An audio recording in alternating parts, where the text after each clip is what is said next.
안녕하세요. 사연에 빠지다의 DJ 민영입니다. 오늘도 두 가지 사연 준비되어 있는데요. 끝까지 들어주실 거죠? 구독과 좋아요 잊지 마시고요. 그럼 오늘의 사연 바로 시작해 볼게요. 안녕하세요. 저는 카페를 운영하고 있는 30대 여성입니다. 고등학생 때부터 카페에서 아르바이트를 할 정도로 커피를 좋아한 저는 바리스타 자격까지 따고는 카페를 열었어요. 동네에서 커피 맛집으로 아름아름 소문이 날 정도랍니다. 남편과 저는 대학 시절 선후배 사이로 만났습니다. 저는 파릇파릇한 새내기였고 남편은 막 군대를 제대하고 민간인이 된 예비역이었어요. 동기들 사이에서 유명한 CC였죠. 남편은 대학을 졸업하고 나서도 취직을 하지 못해 억지 대학원생이 되었지만 저는 졸업하기 전에 이미 도서관에 취직을 했었어요. 주변에서는 남편 같은 똥차를 왜 만나느냐고 헤어지라는 말을 참 많이 하더군요. 조건 좋은 남자들이 얼마나 많은데 남편을 만나고 있느냐고 한숨까지 쉬며 저를 불쌍하게 보는 사람들도 있었죠. 제 자랑을 좀 하자면 저희 학교에서는 저를 모르면 간첩이라는 말이 돌 정도였어요. 제가 과에서 톱을 할 정도로 학업에도 진심이었지만 그 이상으로 외모가 유명했거든요. 고등학교 입학 전까지 발레를 한 덕분이죠. 그러니 주변에서는 저를 말리는 것이 당연하다면 당연했어요. 하지만 여러분도 아시다시피 눈에 콩깍지가 씌어 있는데 그런 소리가 귀에 들어올 리가 있었겠습니까? 사랑에 한창 몸매고 있을 나이였으니 다른 사람들의 충고 따위 귀에 들어오지도 않았죠. 연애를 하는 내내 남편과 좋기만 했던 것은 물론 아니었습니다. 헤어지자는 말이 나올 정도로 무섭게 싸운 적도 있었고 서로의 사고방식을 이해하지 못해서 크게 부딪힌 일도 몇 번 있었습니다. 그중 하나가 바로 옷 입는 스타일 때문이었어요. 남편은 패션에 관심이 많은 것인지 아니면 외모를 밝히는 것인지 만날 때마다 제가 입고 가는 옷에 대해 잔소리가 많았어요. 특히 시험 기간이 심했죠. 시험 기간에는 공부할 것도 많고 도서관에서 밤샘을 하는 날도 있었거든요. 그러다 보니 화장할 시간이 있을 리 없었죠. 저는 모자만 눌러 쓰고 거의 맨 얼굴에 가깝게 다녔는데요. 그럴 때면 남편은 못 볼 걸 본 사람처럼 기겁을 하며 화를 냈습니다. 아무리 밤샘을 해도 그렇지 어떻게 그렇게 돌아다닐 생각을 해? 당장 집에 가서 제대로 챙겨 입고 와. 남들이 보면 뭐라고 하겠어. 내 모습이 어때서요? 화장은 했어? 그냥 기초만 하고 나왔지? 눈에 아무것도 안 했는데? 혹시 립만 대충 발랐어? 그리고 옷은 이게 뭐야? 설마 입고 있는 옷이 트레이닝복이야? 오늘 시험이 3개나 돼서 도서관에서 바로 온다고. 그걸로 도서관에 있었단 말이야? 당장 집에 가서 갈아입고 와. 당장. 시험 시작이 코앞인데 집에 가기를 어떻게 가요? 그럼 가서 옷을 사입던가. 그런 거지꼴로 강의실에 어떻게 들어갈 생각인 거야? 창피하지도 않아? 다른 사람들이 뭐라고 생각하겠어? 남편은 거의 졸도할 것처럼 하얗게 질린 얼굴로 말했어요. 그 얼굴에는 기분 탓인지는 모르겠지만 약간의 경멸이 섞인 것 같았죠. 저는 학점보다 중요한 것은 없다고 말하며 그런 남편의 말을 무시했고 남편은 그런 저를 이해하지 못했어요. 그래서 한동안은 냉정 상태가 이어졌죠. 사연을 듣고 계시는 분들 중에는 고작 그런 일로 무슨 냉전이냐고 생각하시는 분들도 있으실 테죠. 저 역시도 이런 일에 열을 내는 남편을 당시에는 조금도 이해하지 못했거든요. 결국 먼저 미안하다고 말하는 쪽은 남편이었어요. 말이 심했다고 하더군요. 하지만 그 뒤로도 남편과 저는 비슷한 문제로 몇 번이나 다툼이 있었답니다. 그것만 빼면 남편과 부딪힐 일은 거의 없었고요. 결혼을 결심한 것은 남편이 겨우 취직에 성공하고 난 이후였어요. 대학원에 들어가서 취직은 한참이겠구나 생각했는데 운이 좋았는지 입학하고 얼마 안 있어 취직에 성공했죠. 남편과 저는 양가 어른들께 정식으로 허락을 받기로 했어요. 양가 어른들께서는 아직 나이가 어리다는 말씀을 하시며 좀 더 후에 결혼해도 좋지 않겠냐고 하셨지만 남편과 저는 어차피 할 결혼 일찍 하던 나중에 하던 무슨 상관이겠냐는 입장이었어요. 모아둔 돈이 부족하면 부족한 대로 둘이서 잘 살아보겠다고 말이죠. 결국에는 양가 어른들께서 마지못해 결혼을 허락하셨죠. 결혼을 앞두고 남편은 제게 딱 하나만 부탁을 하자고 했어요. 남편이 정색을 하고 이야기를 꺼내기에 저는 시부모님을 모신다고 하려나 아니면 제가 모르는 남편의 은밀한 취미생활이라도 있어서 그걸 존중해달라는 이야기인가. 아주 혼자서 오만 가지 상상을 하며 긴장은 잔뜩 했죠. 그런데 남편의 입에서 나온 말은 제가 예상했던 것과는 180도 다른 것들이었어요. 전혀 상상하지도 못했던 이야기라 처음에 듣고는 방금 뭐라고 했느냐고 다시 물어보기까지 했답니다. 나는 결혼했다고 여자들이 퍼주는 거 딱 질색이야. 화장도 귀찮다고 맨 얼굴에 다닌다거나 불편하다고 트레이닝복만 챙겨 입는 그런 여자는 되지 말아줘. 지금처럼 예쁜 모습으로 있어달라는 말이야. 그게 무슨 소리예요? 집이잖아요. 집이라면 편하게 있어도 괜찮지 않아요? 그런 생각이 나는 싫다는 말이야. 가족이라고 해서 모든 것을 다 오픈할 필요가 있는 건 아니잖아. 막말로 우리는 법적으로 묶인 것이나 다름없는데. 적당한 텐션은 필요하지 않겠어? 앞으로 가족이 됐으니까 서로에게 비밀을 만들지 말자고 하는 게 맞는 거 아니에요? 내가 언제 비밀을 만들자고 했어? 나는 당신이 나를 존중하는 의미로 좀 꾸미고 있으란 말이야. 우리 엄마는 한 번도 아버지한테 매너를 보여준 적이 없거든. 연애할 때는 남편이 잔소리하는 것이 어쩔 수 없다고 생각했어요. 그런데 결혼을 앞두고 이런 이야기를 직접적으로 할 것이라고는 상상하지도 못했죠. 남편은 허리가 고무줄로 된 옷은 절대 입지 말아달라는 말은 물론 몸매 관리를 위해서 운동도 필수라고 하더군요. 건강을 위해서라고 이야기한다면 이해라도 할 텐데 몸매 관리를 위해서라고 하니 좀 어이가 없었어요. 제 얼굴에 그런 표정이 드러난 것인지 남편은 그 이후로도 일장연설을 이어갔어요. 사사건건 시어머니와 비교하며 자신은 그렇게 사는 모습이 너무 보기 좋았다고 말이죠. 저희 시어머니께서는 머리끝부터 발끝까지 빈 곳을 찾을 수 없을 정도로 완벽하신 분이셨어요. 집에 불러서 몇 번 가본 적이 있는데 그때마다 드라마에서나 볼 수 있을 정도로 완벽한 모습을 하고 계셨죠. 처음에는 저를 손님으로 생각하셔서 그런가 보다 했는데 남편의 말을 듣고 보니 그게 아니더라고요. 하지만 저는 좀 생각이 달랐어요. 집이라는 곳은 편하게 마음을 놓을 수 있는 공간이어야 한다고 생각했거든요. 그걸로 신혼 초반부터 참 많이 싸웠던 것 같아요. 남편은 화장하지 않은 제 얼굴을 볼 때마다 화를 냈고 저는 집에서만큼은 쉬게 해줄 수 없느냐고 싸웠죠. 서로 조금의 양보도 없었답니다. 하지만 먼저 백기를 든 것은 저였어요. 시어머니까지 나서서 들들 볶는데 이길 장사가 없더라고요. 그 일을 제외하고 남편과의 사이는 좋았습니다. 남편은 일을 집에 가지고 오는 사람도 아니었고 저와 있는 시간이 중요하다고 말해주는 사람이었어요. 그런데 이상하게도 남편은 아이 이야기가 나오면 말을 돌리면서 피하더라고요. 시댁에서는 하루라도 빨리 아이를 가지라고 하시는데 말이죠. 그때마다 남편은 아이를 좋아하지 않는다고 말하며 이렇게 둘이서 행복하게 사는 것도 좋다고 말했고요. 하루는 제사가 있어서 시댁에 갔다가 아이는 언제 가질 계획이냐고 한바탕 잔소리를 듣고 집으로 돌아오는 길이었어요.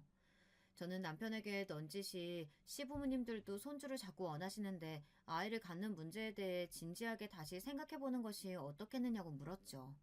남편은 정색을 하면서 어른들이 말씀하시면 그냥 한 귀로 듣고 한 귀로 흘리면 그만이라고 하더군요. 하지만 오늘만 하더라도 어머니께서 얼마나 날 붙들고 아이 낳아야 한다고 그것도 아들이어야 한다고 강조하셨는지 몰라요. 당신은 우리 닮은 아이가 궁금하지 않아요? 아이 낳는 것이 여자 몸에 얼마나 부담되는데 골반 틀어질 수도 있고 그럼 지금 같은 몸에 유지하는데 얼마나 돈이 들어가겠어. 당신 지금 무슨 이야기 하는 거예요? 지금까지 아이 천천히 갖자고 한 이유가 내 몸매 때문이라고요? 다 당신 생각해서 하는 말이잖아. 애 낳고 지금으로 돌아가려면 얼마나 뼈를 깎는 노력이 필요할지 당신 상상이라도 해봤어? 남편의 말에 저는 숨이 턱하고 막히는 것 같았습니다. 어떤 남자가 아이를 낳지 않는 이유로 아내의 몸매를 꼽겠습니까? 저는 남편에게 대꾸할 말을 찾지 못하고 그냥 그대로 대화를 끝내야만 했습니다. 남편은 제게 말을 하고도 성에 차지 않는지 시댁에 전화를 해서는 앞으로 아이와 관련해서 그 누구도 말을 하지 말라고 엄포까지 놓았죠. 우리 둘의 문제인데 왜 어른들이 나서서 배나라 감나라 하는지 이해가 안 된다고 하면서요. 이걸 덕분이라고 해야 할진 모르겠지만 그 이후로 시댁에서는 한 번도 아이에 대해 물어보질 않으셨어요. 그 난리가 있고 나서 무려 5년이라는 시간이 흐르고서야 저는 아이를 가졌습니다. 남편은 당연히 기뻐하기 전에 긴 한숨부터 내쉬었죠.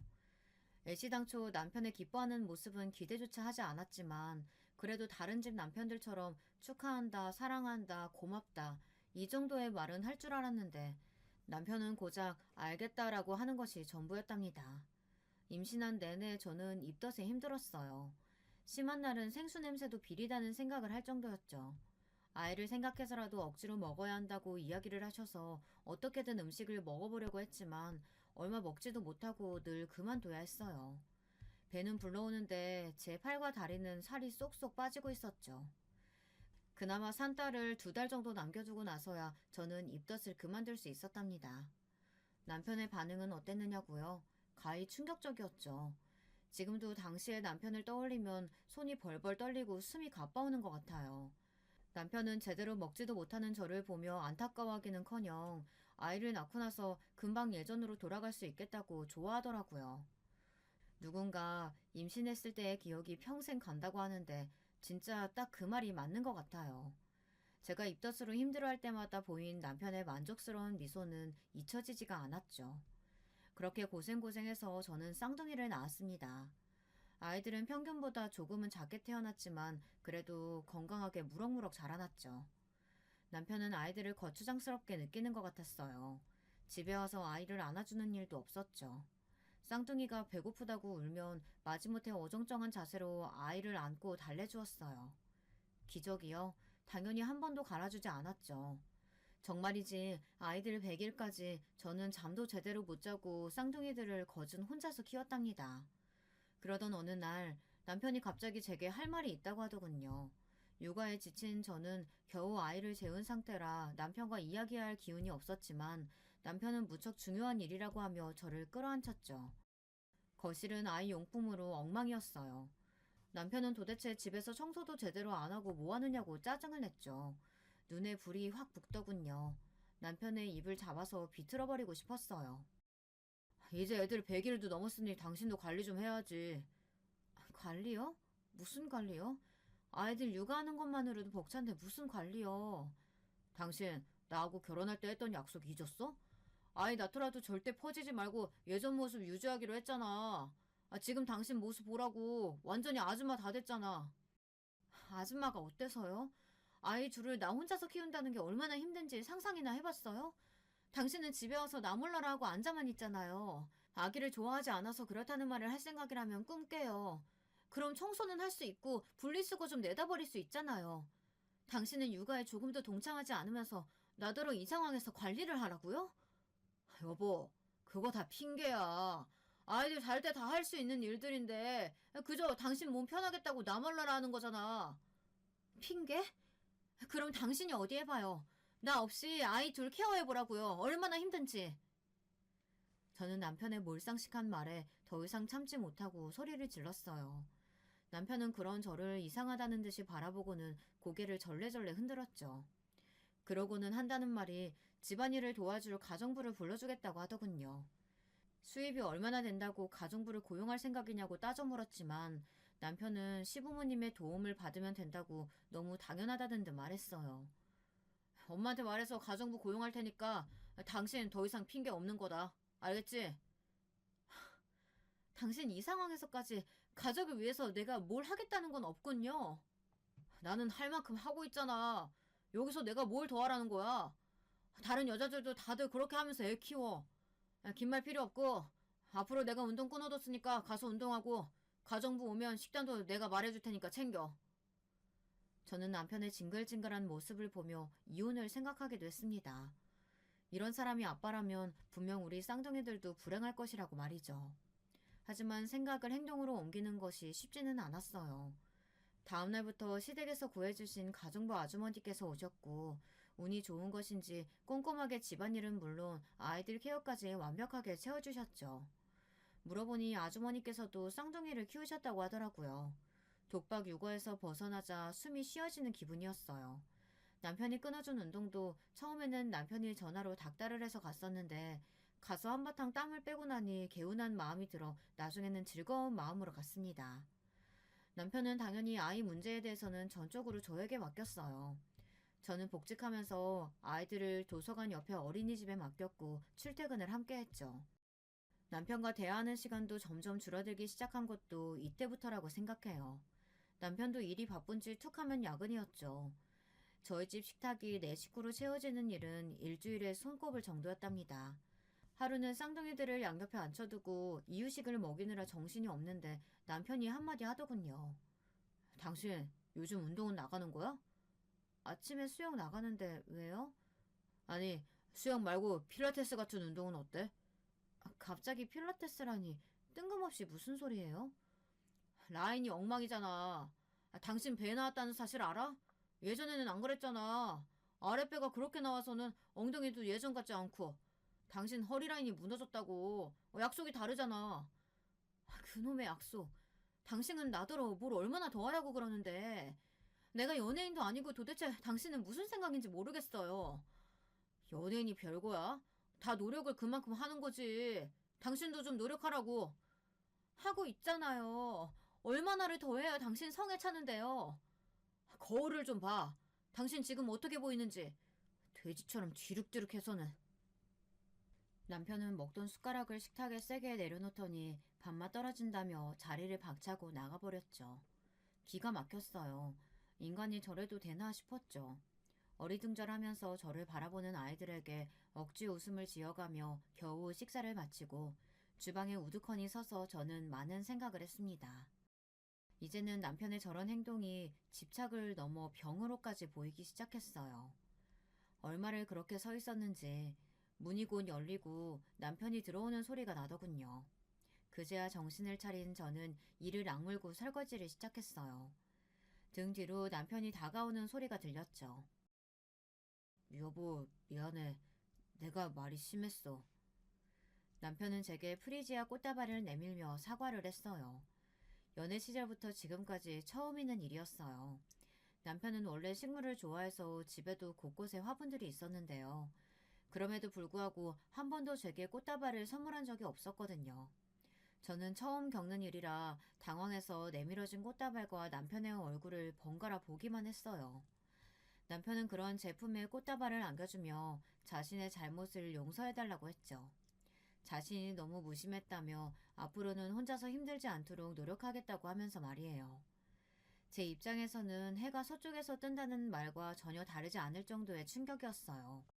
남편은 정말 많이 생각하고 반성했다고 이번 한 번만 자신을 믿고 넘어가자고 했고 저는 얼떨결에 고개를 끄덕였어요. 남편은 정말 그날 이후로 달라진 모습들을 보여주었어요.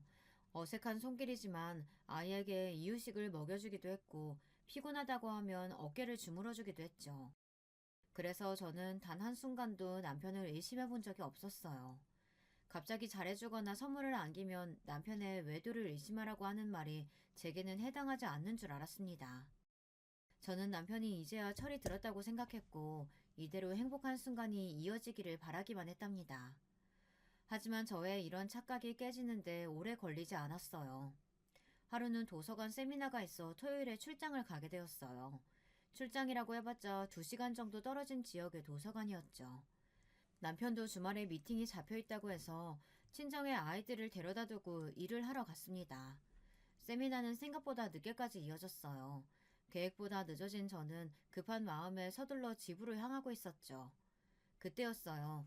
별 생각 없이 정류장에서 버스를 기다리는데 멀리서 익숙한 차량 한 대가 다가오는 것이 보이더군요. 그리고는 정류장을 지나 건물 주차장으로 들어갔죠. 번호판이 분명 남편의 차였어요. 저는 회사에서 미팅이 있다는 사람이 왜 여기 있나 싶은 마음에 어딘가 홀린 사람처럼 그 차가 들어간 주차장을 따라 들어갔어요. 주차장에 들어가서 바로 남편의 목소리가 들렸고 저는 바로 아무 차 뒤에 숨었죠. 오늘도 고생했어. 골프 접대가 역시 제일 힘들어. 교신하지 않게 져주는 것도 보통 에너지가 필요한 일이 아니더라고. 일부러 졌다고는 아무도 모를 정도로 감쪽 같은데요? 자기 원래 실력이 그런 거 아니고? 내 실력 뻔히 알면서 왜 이래?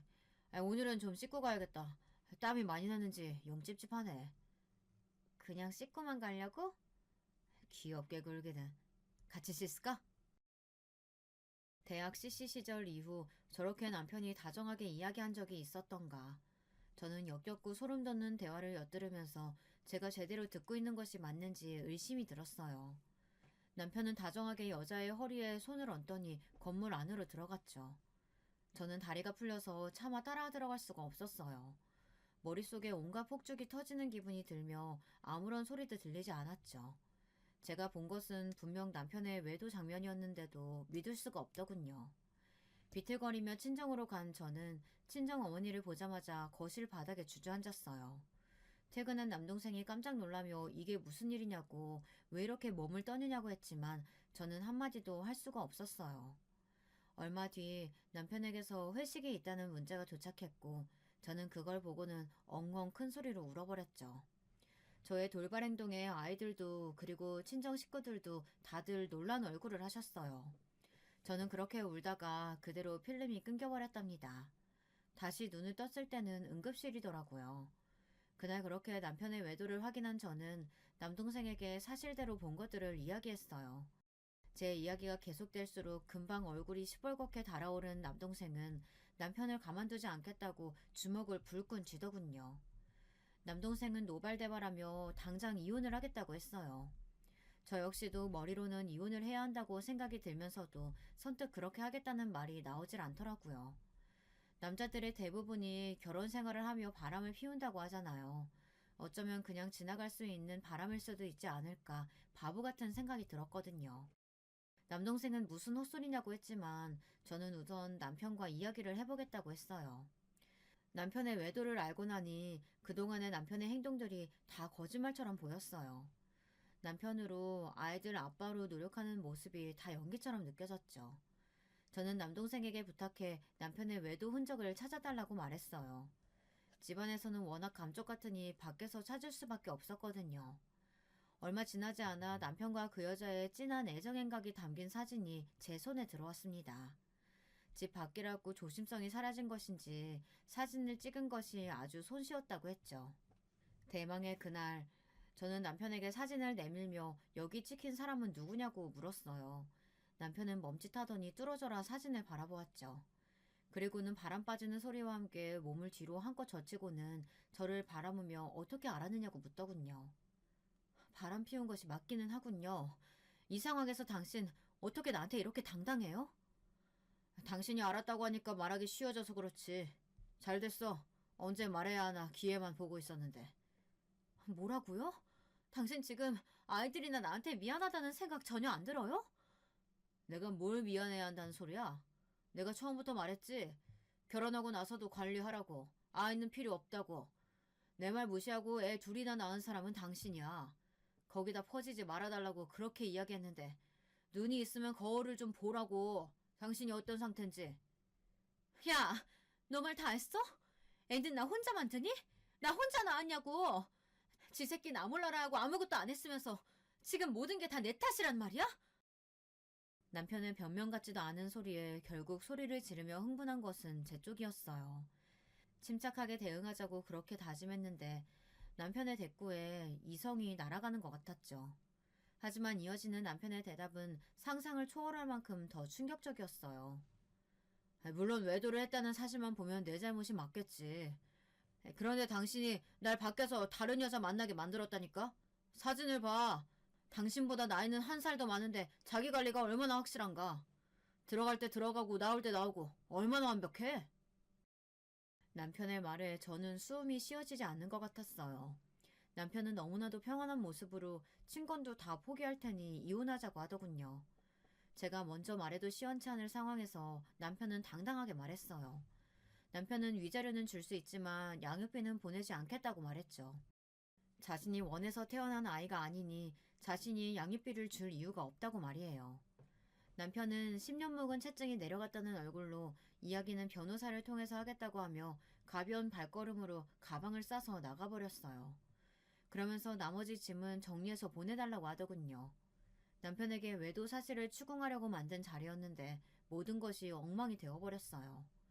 저는 그런 남편에게 제대로 된 화도 내지 못하고 끝나고 말았답니다. 남동생이 소개시켜준 변호사는 저의 상황을 듣고는 남편을 향해 온갖 욕설을 다 퍼부었어요. 저는 그런 욕이 있다는 것은 처음 알 정도였죠. 저는 어떻게든 두 사람에게 복수하고 싶다고 말했지만 변호사는 위자료 청구 소송을 하는 것이 가장 좋은 방법이라고 하며 오히려 과한 액션은 제게 불리하다고 하더군요. 제가 할 수 있는 일이 소송이 전부라는 사실에 절망감이 밀려왔어요. 나는 용광로에 떨어진 사람처럼 온몸에 불이 붙어 활활 타고 있는데 바람을 피운 남편과 그 상간녀는 행복하게 제2의 인생을 시작한다는 것이 너무나도 화가 났죠. 저를 잘 알고 있는 남동생은 제발 법의 테두리 안에서 행동해야 한다고 이성적으로 보자고 저를 다독였지만 쉽게 진정이 되지 않았어요. 시댁에서는 남편 편을 들며 위자료를 받고 떨어지라는 식으로 나왔어요. 하지만 돈의 문제가 아니었죠.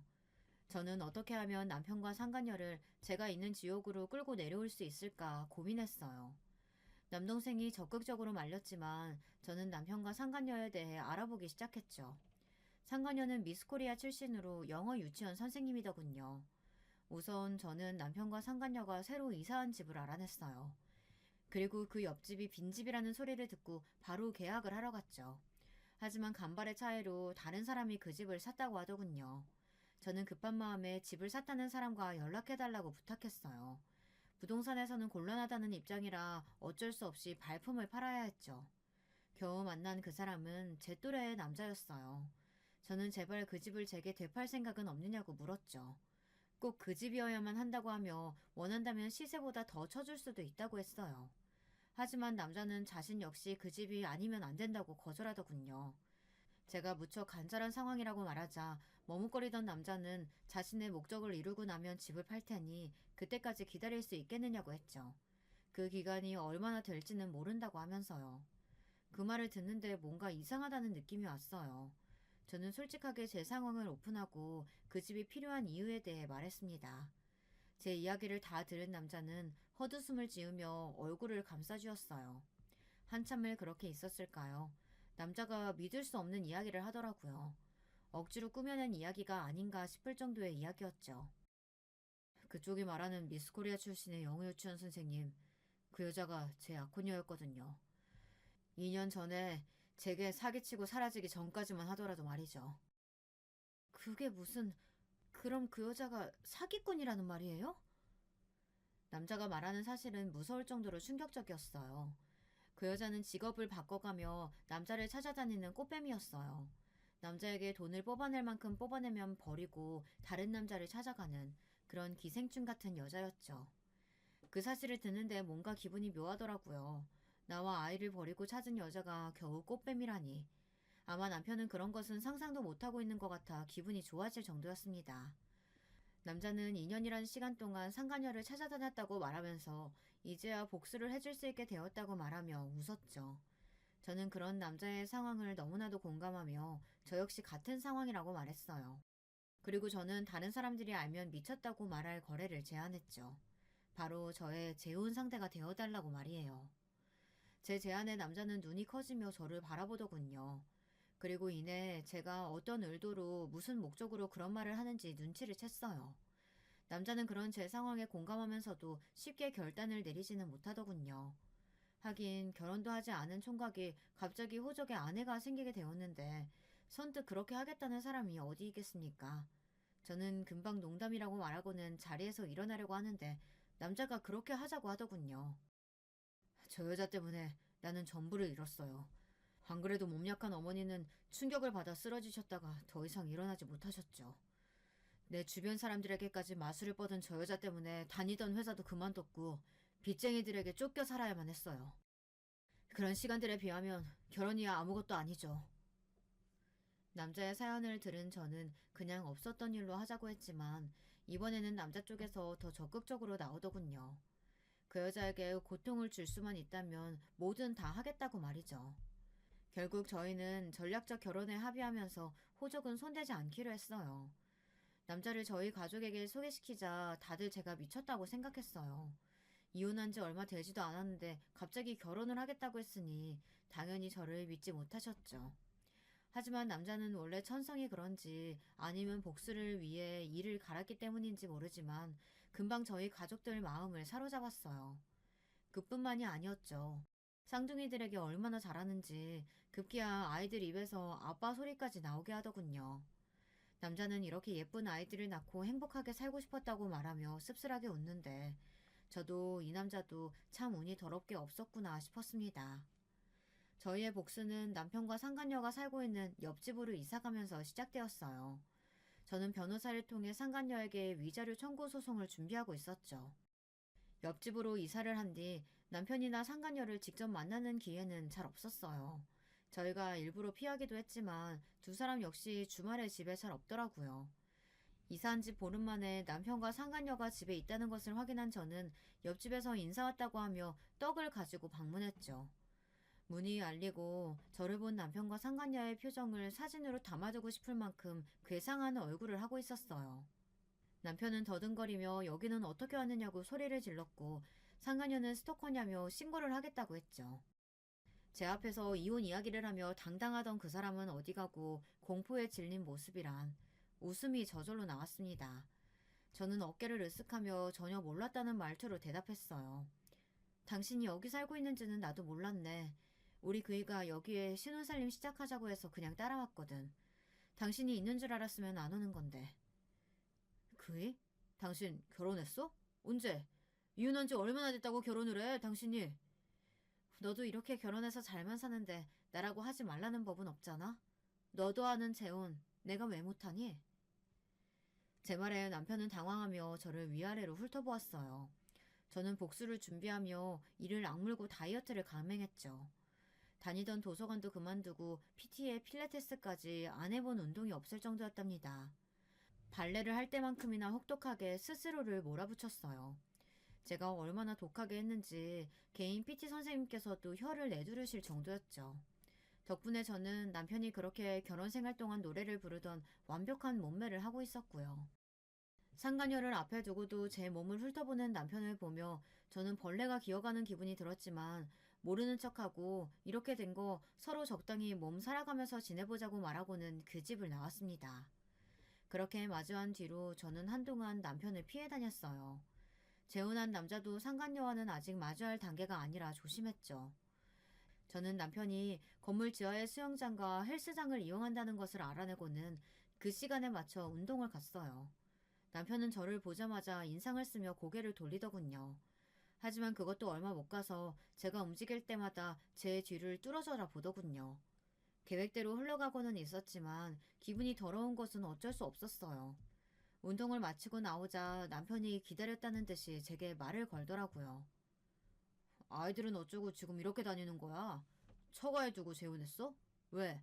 그 남자가 애들까지는 안 된다디? 애들? 당신 입에서 애들이 나오다니.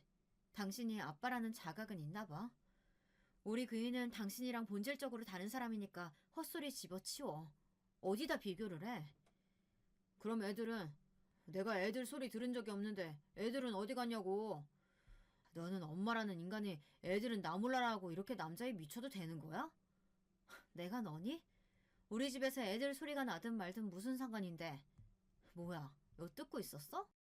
너 이러는 거 그 여자는 알고 있니? 남편은 제 말에 꿀먹은 벙어리처럼 입을 다물었죠. 그때였어요. 때마침 아이들이 큰 소리로 엄마를 부르더라고요.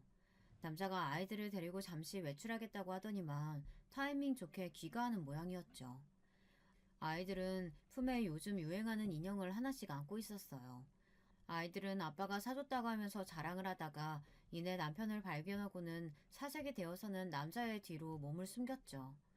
남편은 어처구니가 없다는 얼굴로 저를 노려보았어요. 아빠? 지금 저 새끼한테 아빠라고 했어? 내가 버젓이 살아있는데? 웃기고 있네.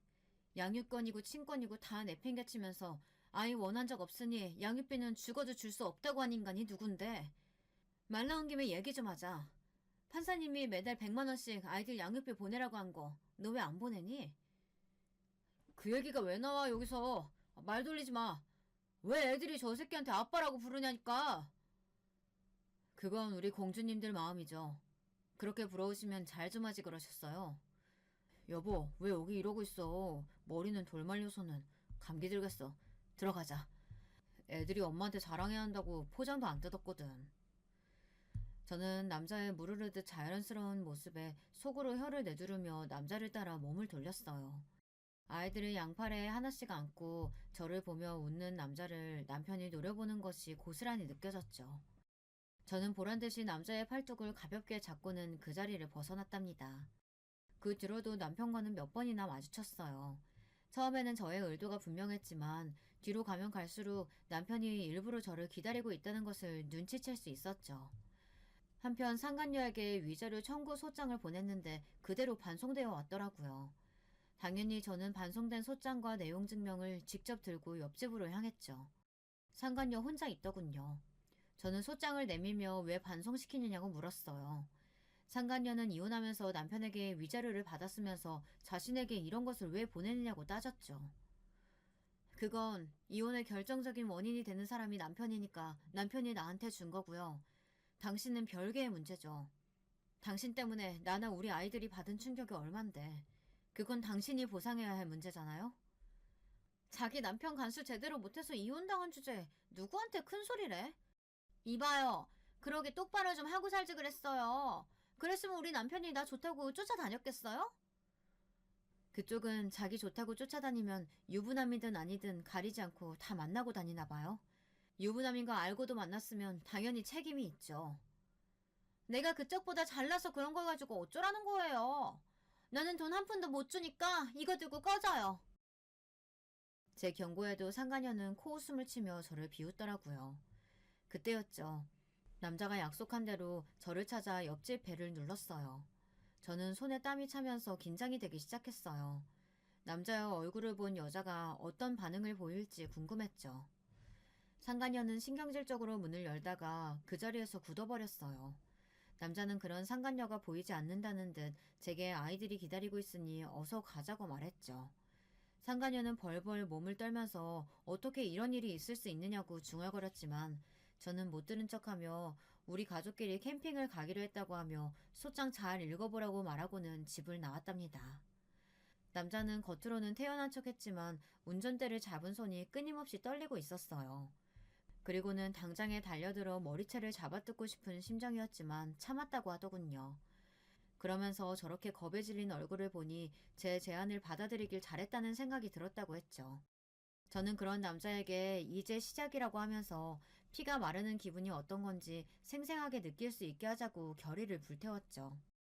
우리는 더 이상 남편과 상간녀를 피하지 않았어요. 오히려 다정한 분위기를 풍기며 다녔죠. 그렇게 당당하던 상간녀는 저와 남자가 보이면 숨기 바빴습니다.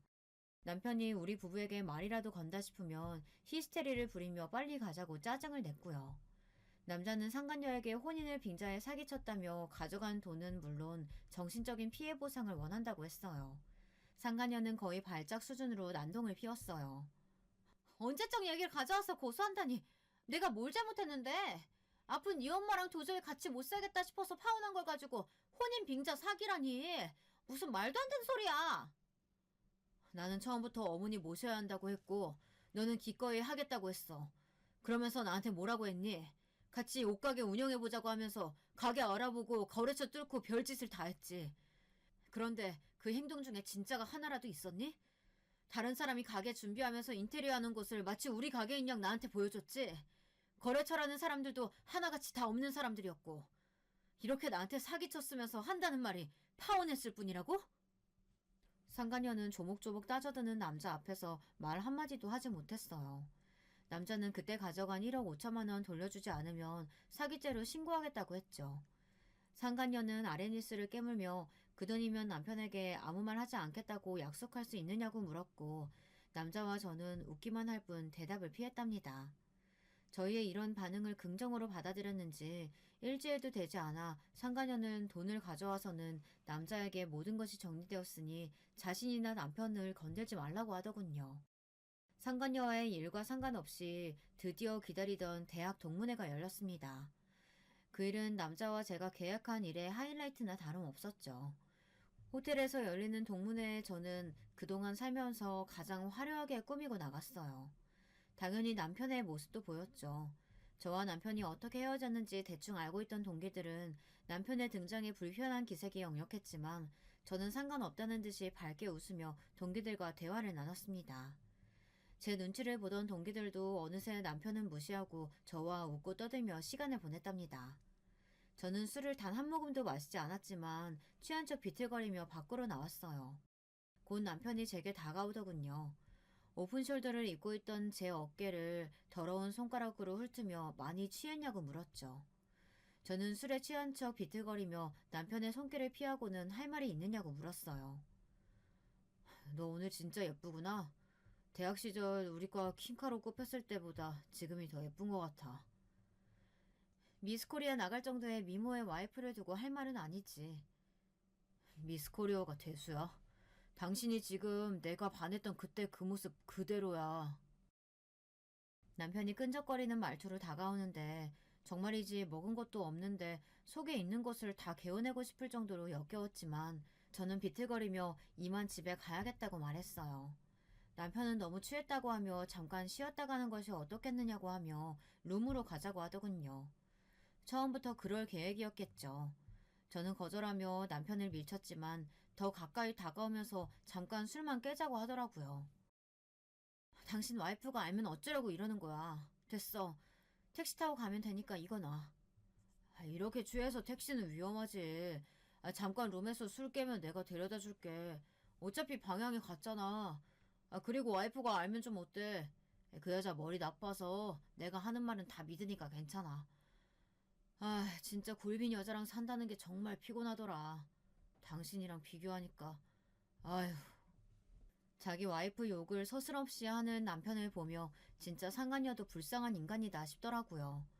저는 비틀거리는 척하며 온 힘을 다해 신고 있던 힐로 남편의 발등을 찍었어요. 숨을 삼키며 소리도 못 지르는 남편을 보고 있자니 기분이 좋다 못해 날아갈 것 같았죠. 저는 1층 로비로 내려가는 동안 무려 5번이나 남편의 발등을 밟았습니다. 아마 발등에 금이 가지 않을까 싶을 정도로 말이죠.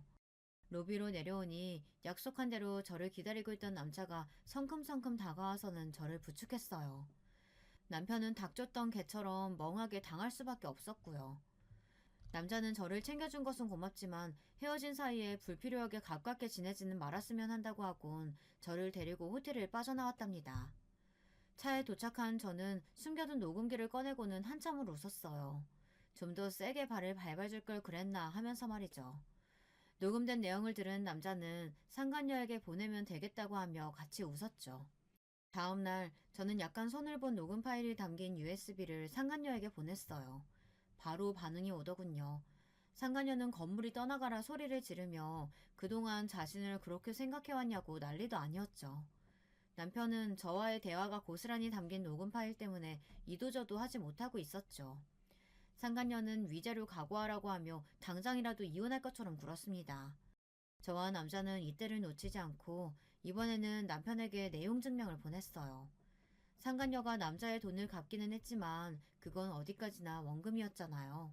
위자료도 같이 청구했는데 위자료는 쏙 빼고 사긴 친 돈만 갚았으니 남은 돈도 당연히 받아낼 생각이었죠. 물론 수신자는 상간녀였지만 우리의 목적은 남편이 상간녀의 과거를 아는 것이었거든요. 상간녀와 남편의 입장이 단숨에 역전되었죠. 남편은 꽃뱀이라고 상간녀를 몰아갔고 상간녀는 누가 누구에게 손가락질이냐며 맞서 싸우기 시작했어요. 두 사람이 어찌나 큰 소리로 싸우는지 건물에서는 상간녀와 남편에 대해 모르는 사람이 없었답니다. 남자는 이쯤에서 이사를 가는 것이 좋겠다고 했어요. 더 가까이에서 구경하고 싶은 마음은 굴뚝 같았지만 여기 더 있다가는 우리가 오히려 꼬투리를 잡힐 수도 있었거든요. 이사를 가면서 저와 남자는 처음 이야기한 대로 각자의 길을 가자고 이야기했죠. 남자는 돌아가신 어머니께서 사셨던 집을 수리해 농사를 짓고 살겠다고 말했어요. 저는 친정으로 돌아가는 대신 작은 아파트를 얻었고요. 제 복수는 여기가 끝이 아니었거든요. 저는 상간녀가 일하는 직장으로 찾아가 위자료 소장을 내밀었어요. 남편과 사이가 틀어지면서 스트레스를 많이 받았는지 얼굴이 홀쭉해졌더라고요. 저를 본 상간녀는 이 모든 것이 저와 남자의 계획이었냐고 물었어요. 저는 무슨 이야기를 하는지 전혀 모르겠다는 얼굴로 바라보았죠. 다 꾸민 일이지? 피 말려 죽일 생각으로 말이야. 내가 가만히 있을 것 같아? 당장 싹 다 깜빵에 쳐넣을 거야. 알겠어? 해봐. 내가 뭘 잘못했는데? 재혼이 문제야? 아니면 동문회에 나간 거? 너한테 위자료 청구한 게 잘못인가? 내가 뭘 잘못했는데? 제 말에 상간녀는 입만 벙긋거릴 뿐이었죠. 그도 그럴 것이 저는 법을 어긴 것이 없었거든요. 저는 원장을 포함한 다른 선생님들이 보는 앞에서 큰 소리로 말했어요. 그러게 내 남편이랑 바람났으면 위자료를 제대로 줬어야지. 나 몰라라 하고 질질 끄니까 내가 여기까지 오잖아. 너 지금 여기가 어디라고? 우리 아이들이랑 내 정신적 피해 보상 끝까지 받아낼 테니까 도마칠 생각은 그만 두는 게 좋을 거야. 알겠어? 저는 상간녀 보란 듯이 어깨를 펴고는 그 자리를 벗어났어요. 그뿐만이 아니었죠. 저는 남편의 회사로도 찾아갔어요. 양육비를 달라고 할 생각이었죠. 그런데 이미 지방으로 자천되어서 회사에 있지도 않더라고요. 나중에 들었는데 그 남자가 남편 회사 게시판에 글을 올리는 바람에 소문이 났더라고요. 저는 아쉬움에 입맛을 다시며 남편의 회사를 나올 수밖에 없었습니다. 대신 저는 양육비를 내놓으라고 남편에게 정기적으로 내용 증명을 보내고 있답니다. 저의 복수는 그것으로 정리되었습니다. 만족스럽지는 않지만 더 이상 이 일을 끌고 가는 것이 어리석은 생각이 들어 그만뒀어요. 여러분들 생각은 어떠세요? 제가 너무 심한 것 같으세요? 여러분들 생각이 궁금하네요. 마지막으로 저와 함께 복수를 함께 해준 그 남자. 지금 저는 그 남자와 진지하게 만남을 이어가고 있습니다. 같이 겪은 일이 있어서 그런지 정이 좀 들더라고요. 아이들도 잘 따라고요. 진짜 부부가 될지는 잘 모르겠습니다. 둘 사이가 어떻게 될지는 앞으로 시간이 해결해주지 않을까요? 여러분, 두 번째 사연 시작하기 전에 좋아요, 구독 꼭 눌러주실 거죠? 그럼 두 번째 사연 바로 시작합니다. 안녕하세요. 저는 서울에 사는 30대 주부입니다. 날도 추운데 사연 유튜브 듣다 보니 자꾸 제 옛날 일이 생각이 나서요. 어디다 잘하지 못했던 제 얘기도 한번 털어놔보고 싶었어요. 제가 결혼하기 전 일이에요. 전 처녀적에 좀 빨리 결혼하고 싶어 하는 쪽이었어요. 어려서부터 계속 좋은 남자, 멋있는 남자 만나서 다정하고 따뜻한 가정을 꾸리고 싶은 마음이 있었거든요. 저희 집도 스펙이 나름 괜찮은 편이었고 저도 나름 괜찮은 미대 졸업하고서 그림 활동을 하고 있었어요. 물론 그때 당시에 작가로 어디에 이름을 내걸 만큼 엄청나게 뛰어난 화가는 아니었지만요. 전 저희 엄마 아빠가 워낙 다정하게 잘 사셨기 때문에 저도 그렇게 살고 싶은 마음이 있었어요. 그래서 엄마나 아빠가 여기저기 선자리도 많이 알아봐 주셨어요.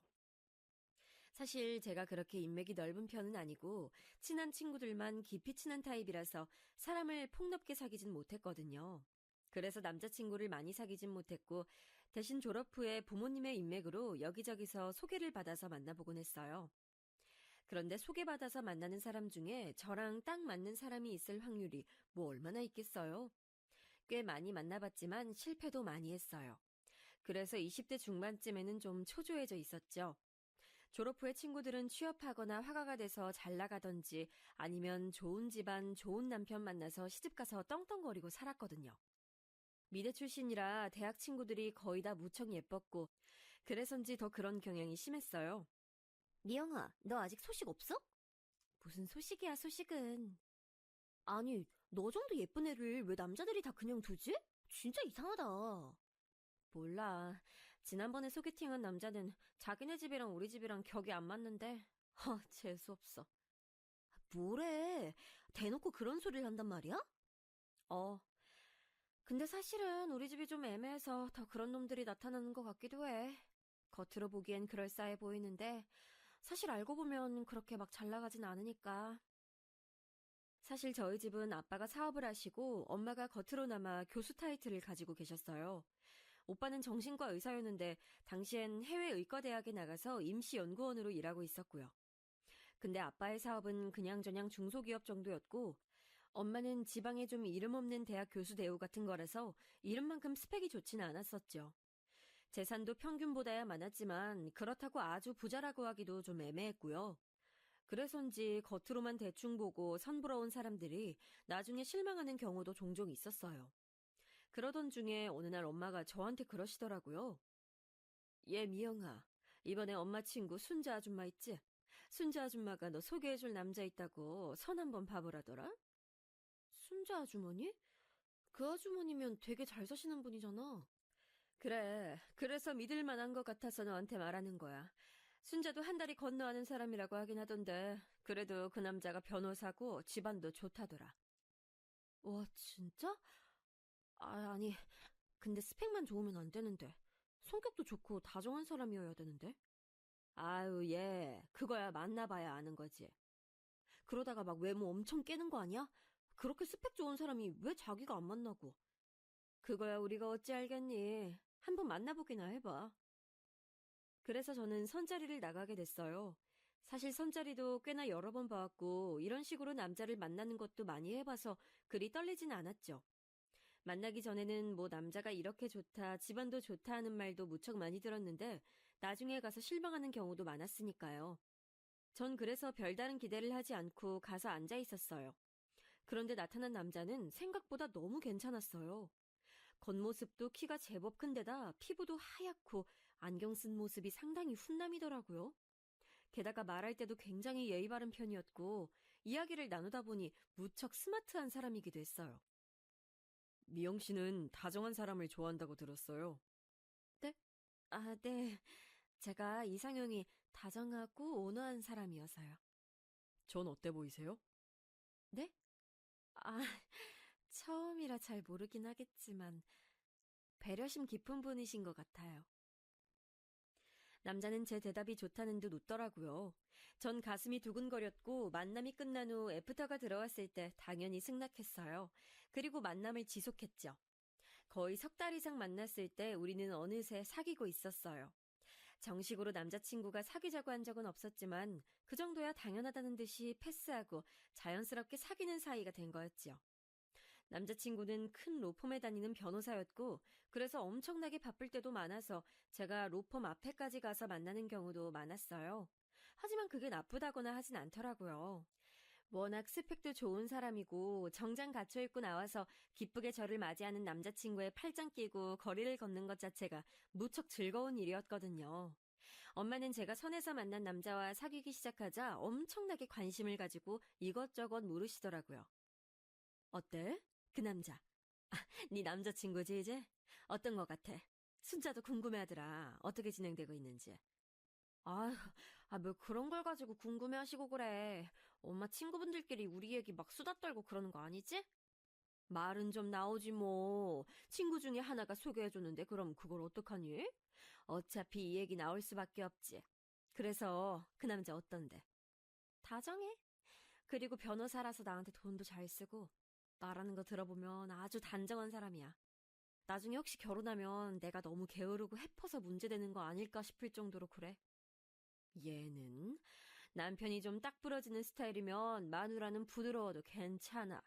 둘 다 딱 부러지면 그게 오히려 문제되기도 한다 너. 그런가? 그래. 너랑 너 남자친구랑 참 잘 맞나 보다. 결혼해도 잘 살겠네. 엄마가 너무 신나서 말씀을 하셔서 저는 좀 어이가 없어서 피식 웃었어요. 기르는 강아지를 품에 안고서 엄마한테 타박을 하듯이 말했었죠. 사귄 지 석 달밖에 안 됐는데 무슨 결혼이야, 엄마. 너무 앞서가지 마. 무슨 소리야. 지금 순자가 니네 결혼 언제 하냐고 하던데. 순자 아주머니가? 저는 조금 놀라서 엄마를 봤어요. 아니 사귄 지 석 달인데 벌써 중매해준 분이 결혼을 물어보시다니 좀 이른 것 같았거든요. 그래. 왜 네 남자친구 순자가 한 다리 건너 아는 사람이라고 했잖아. 고향에서 순자가 건너 아는 사람이었는데 그 사람이 네 남자친구 집안을 잘 아는데 그 집안에서 빨리 결혼하라고 그렇게 성화래. 남자는 빨리 결혼해야 안정되는 거라고. 아, 그렇구나. 하긴 부모님들이 결혼하라 말씀하신다고 지난번에 스치듯이 얘기하긴 했어. 아이고 얘. 그게 네 남친이 의종 떠본 거겠지. 대놓고 말하기엔 아직 너무 이르니까 말이야. 그런가? 저는 고개를 갸우뚱했어요. 사실 아직 사귄 지 얼마 되지도 않아서 결혼할 시기인가 싶긴 했지만 남자친구는 정말 마음에 들었고 좋았거든요. 제 인생에 이보다 더 좋은 남자를 만날 수 있을까 싶은 느낌이 들긴 했죠. 저는 그 주에 남자친구를 만났어요. 제가 카페에 가서 앉아있는데 밖에서 남자친구가 오는 모습을 보니 정말 너무 근사하더라고요. 전 그 순간 이 사람과 결혼해야겠다는 마음이 굳어졌어요. 남자친구는 마치 저하고 텔레파시라도 통한 것처럼 그날 저한테 결혼하자는 말을 꺼내서 그날 바로 결혼하기로 결정됐어요. 결혼하기로 결정하고선 바로 상견례와 웨딩홀 예약 등 필요한 절차들을 진행하기로 했죠. 남자친구는 정말 일을 잘하고 일처리도 빠른 사람이라서 제가 뭐 손을 댈 게 없었어요. 참, 오빠는 섬세하기도 하고, 어떻게 하다가 여태 결혼을 못한 거예요? 남자친구는 저보다 4살 위였어요. 딱 30이 되는 나이였는데, 그때까지 이런 사람이 결혼을 하지 않고 있다가 중매로 저한테 온 게 이상할 지경이었죠. 글쎄, 여태 사귄 여자친구들이 그렇게 좋은 사람이 아니었거든. 다들 내가 마음에 들지 않기도 하고. 나도 그 사람들하고 사이가 좋아지질 않았고, 그래서였던 것 같아. 신기하다. 오빠 성격이 이렇게 좋은데. 게다가 솔직히 오빠네 부모님도 굉장하시잖아요. 남자친구네는 사실 아버님 쪽보다 어머님 쪽이 더 스펙이 좋은 분이었어요. 어머님은 의사셨는데 어느 병원 부원장으로 재직 중이시더라고요. 아버님은 예전에 회사 중역이셨다는데 건강이 안 좋아서 일을 그만둔 지 오래라고 하셨고요. 남자친구는 어깨를 으쓱하며 웃더라고요. 나도 잘 모르겠어. 이렇게 된 것도 사실 인연이지 뭐. 결혼같이 중대한 일이 사람 마음대로 안 되는 경우가 무척 많잖아. 그건 그렇죠, 사실. 납득이 가는 말이었죠. 그리고 곧 남자친구는 먼저 저희 집에 인사를 하겠다며 선물을 들고 찾아왔어요. 엄마 아빠는 처음으로 딸내미가 데려간 남자친구를 본다고 잔뜩 긴장하고 계시다가 남자친구와 식사를 하고서 마음에 드셨는지 얼굴에 웃음꽃이 활짝 피셨더군요. 저도 그 모습이 무척 만족스러웠어요. 아유, 한우까지 사오고 말이야. 우리 예비 사위 덕을 많이 보네? 아닙니다, 장모님. 웨딩홀 예약이 겨우 6개월도 안 남았는데요. 미리 찾아뵀어야 했는데 제가 일이 너무 바쁜 바람에 죄송합니다. 안 그래도 돼. 어쩜 이렇게 순자가 좋은 청년을 소개해줬을까? 남자친구는 부모님과 능숙하게 대화하면서 웃었어요. 과연 로펌 변호사라 대화하는 일이 많아서 그런지 부모님 대하는 것도 아주 익숙하더라고요. 약간 변호사가 고객 대하는 정중함이 느껴지긴 했지만요. 우리 미영이도 시댁에 인사드리러 가야 할 텐데 저게 너무 어려서 잘할지 모르겠네. 아닙니다. 상견례 전에 미리 스트레스 받을 필요 있나요? 며느리 되는 분들이 시댁 때문에 얼마나 많이 스트레스 받는지 저도 조금 알긴 하는데요. 그래도 먼저 인사를 해야 하지 않을까? 아닙니다. 제가 이미 어머니 아버지께 말씀드렸어요. 상견례 할 때 처음 뵙게 될 거라고요. 그리고 결혼하고 나서도 가능하면 시댁하고 접촉을 줄이긴 할 겁니다. 어머, 참 좋은 남편이다, 정말. 미영아, 너 정말 남편감 하나 잘 얻었어. 엄마가 정말 부럽다는 듯한 말투로 저한테 말씀하셨어요. 저도 남자친구가 너무 믿음직하고 좋아서 얼굴이 빨개졌지요. 그리고 그날 저는 남자친구한테 제 방을 구경시켜줬어요. 제 방에는 기르는 강아지가 자고 있었죠. 침대 위에서 자고 있는 강아지를 보더니 남자친구가 미간을 약간 찡그렸어요. 그런데 그때 강아지가 일어나더니 침대에서 뛰어내려와서 바닥에 오줌을 쌌어요. 다행히 저희한테서 멀리 떨어진 곳에서 오줌을 싸서 저희 발에 묻거나 하진 않았지만 남자친구가 있는 앞에서 하는 바람에 전 무척 당황했어요. 얼른 휴지를 꺼내 닦는데 남자친구 목소리가 들리더라고요. 더러워. 옆눈으로 흘끗 보는데 남자친구 발이 마치 강아지를 찰 것처럼 살짝 들렸다가 꾹 참는 것처럼 내려지더군요. 남자친구는 싸늘한 목소리로 말했어요. 나이 많아서 너무 아프면 그냥 안락사 시키는 게 어때? 어? 아니, 그렇게 쉽게 그럴 수는... 죽는 게 저 개한테도 나을 거야. 그래도 그럴 순 없어요. 저는 좀 충격을 받았어요. 평소 무척 다정하고 온화하던 남자친구 목소리가 아니었거든요. 나 걔를 싫어하는데 결혼할 때 데리고 올 거 아니지?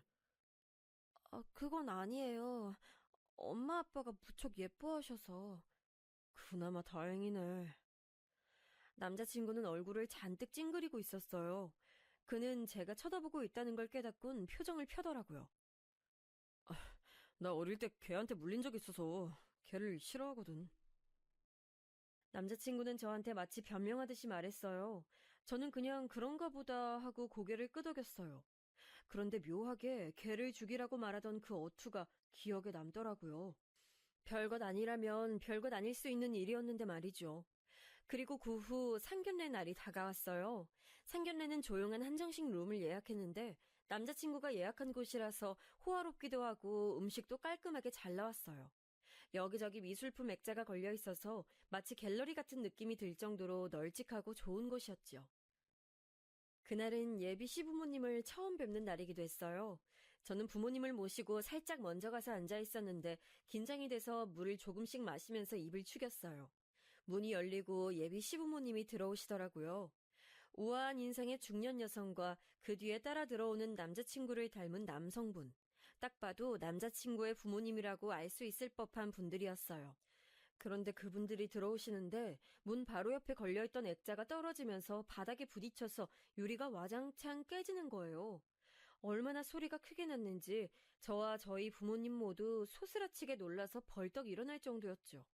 남자친구도 놀라서 자기 부모님 곁으로 다가가서 아래를 살피더라고요. 이건 비싼 건 아닐 테니 괜찮을 거예요. 아, 그래. 이상하게 남자친구는 자기 부모님한테 안 다치셨냐고를 안 물어보더라고요.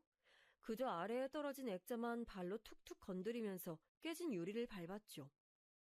저, 어머님 괜찮으신 거죠? 전 그냥 있을 수가 없어서 머뭇거리면서 여쭤봤어요. 예비 시어머니는 저를 보시더니 부드럽게 웃으시면서 괜찮다고 걱정 말라고 하셨어요. 상냥하네요. 괜찮냐고 물어봐 주기도 하고. 당연하죠, 어머님. 액자야 떨어진 건 어쩔 수 없고 다치지 않는 게 제일 중요하잖아요.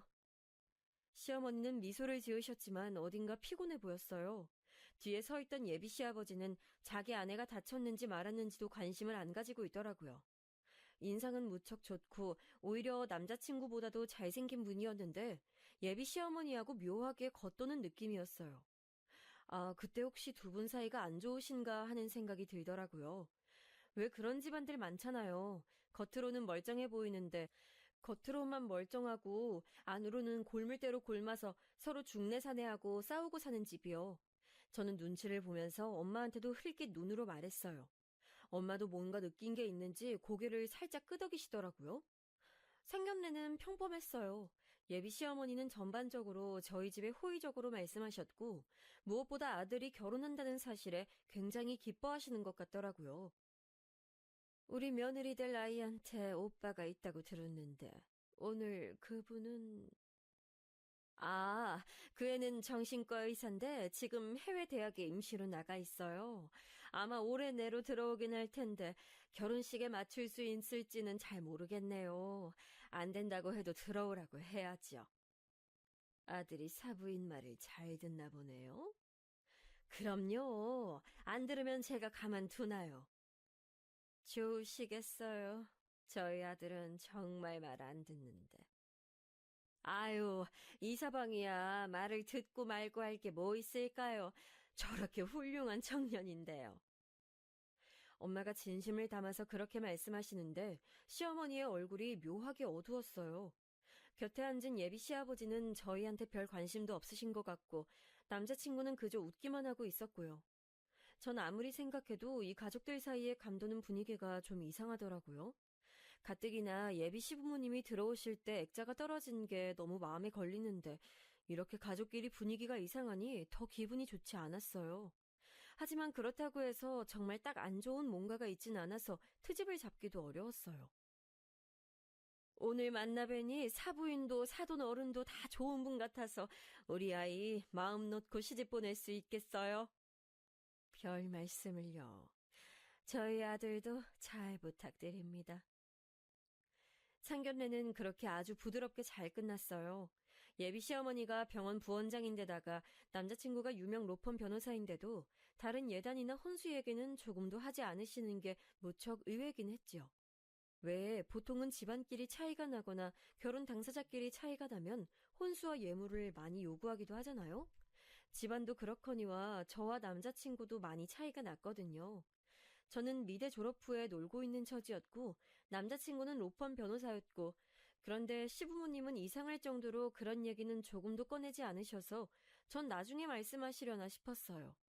저희 부모님도 어느 정도 각오는 하고 있다고 말씀하기도 하셨거든요. 그리고 아빠가 운전하시는 차에 타서 돌아가는 길에 엄마가 말을 꺼냈어요. 좋은 분들인 것 같은데, 조금 이상한 느낌 들지 않았어요, 엄마? 그래, 뭔가 딱 짚진 못하겠는데 묘하네. 두 분 사이가 그리 좋진 않으신 것 같지? 그리고 하여튼 뭔가 위화감이 느껴지네. 그래. 게다가 하필이면 그 양반들 들어올 때 액자까지 깨져가지고 더 기분이 이상하네. 하필 말이야. 엄마가 중얼거리셨어요. 아빠는 대화에 끼지 않고 묵묵부답이셨는데 원래도 말수가 적은 분이라서 그러려니 했죠. 그런데 횡단보도에 신호를 받아 멈춰 서 있던 때 순간 차가 들이받쳤어요. 꽤나 세게 들이받쳐서 엄마와 저 아빠까지 모두 억소리를 내면서 앞으로 몸이 쏠렸죠. 쾅 소리가 나면서 차가 앞으로 확 밀려나갈 정도였으니까요. 다행히도 횡단보도에 지나가는 사람이 없었으니 망정이지 아니었다면 사람이 치여서 다칠 수도 있는 상황이었어요. 상당히 심하게 다쳤기 때문에 저희는 한참이나 정신을 못 차리고 뒷목을 주물렀어요. 아빠가 제일 먼저 정신을 차리시고서 바깥으로 나와봤더니 차 뒤가 엄청나게 찌그러졌다고 하시더라고요. 아빠는 그 자리에 서서 보험사와 경찰을 불렀고 덕분에 집으로 돌아가는 길은 한참이나 지체가 됐어요. 뒷차 운전자가 졸음운전을 해서 서 있는 우리 차에 대고 그냥 갖다 박은 거라 우리 과실은 아예 없었다는 게 그나마 다행이긴 했죠. 덕분에 저희는 때 아닌 병원 신세를 졌어요. 엄마 허리가 원래도 안 좋으셨는데 차가 받치는 바람에 더 안 좋아졌고 저도 목이 아프더라고요. 다음날 병원에 가서 나란히 물리치료를 받는데 좀 어처구니가 없었어요. 좀 이상하지 않니?